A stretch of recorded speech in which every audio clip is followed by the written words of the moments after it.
गीता पर बोलना सूर्य को दीपक दिखाने के समान है। गीता पर लाखों लोग कुछ कहने का प्रयास किया है। बड़े बड़े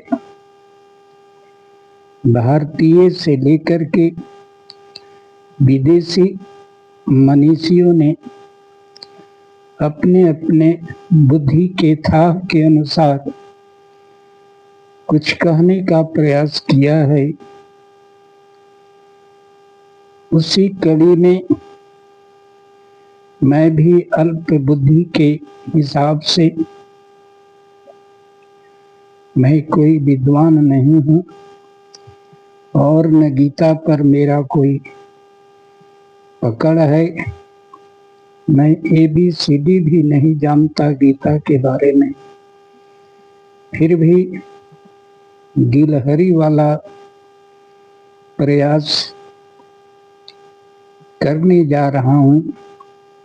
इसलिए विद्वान लोग इस पर न ध्यान देते हुए माता पिता जैसे अपने छोटे बच्चे के तोतली बोली को सुन करके हंसते हैं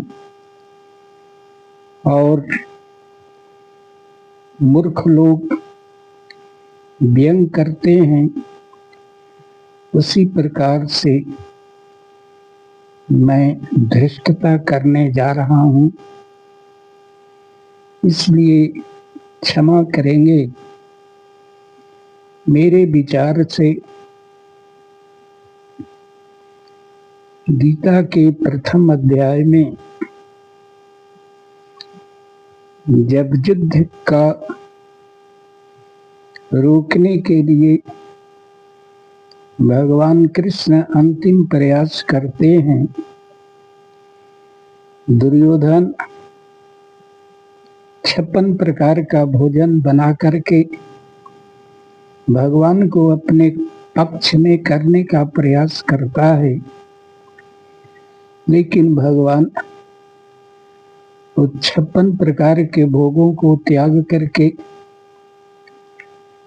जब 5 गांव भी देने को तैयार नहीं हुआ और कह दिया कि 5 गांव तो बहुत है, मैं सुई के नोक के बराबर भी घूमी बिना युद्ध को नहीं दूंगा।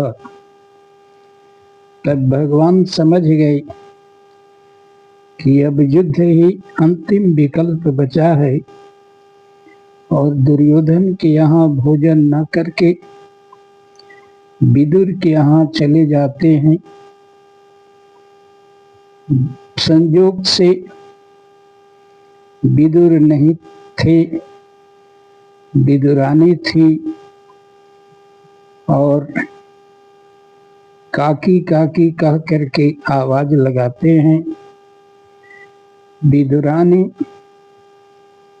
प्रेम में पागल हो गई थी, कहाँ उठाएं कहाँ बैठाएं, और भगवान को केला के जगह छिलका ही खिलाती रही और भगवान खाते रहे।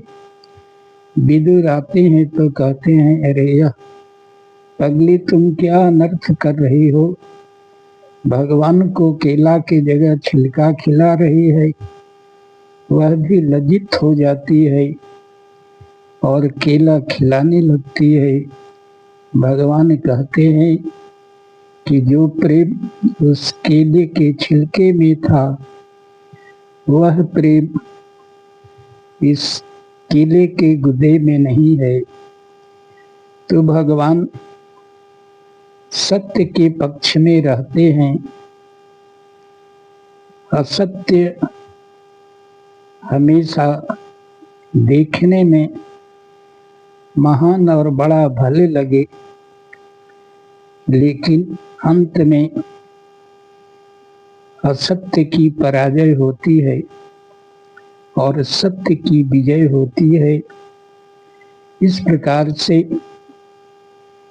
पांडवों पर कृपा करने के लिए भगवान ने सत्य का पक्ष लिया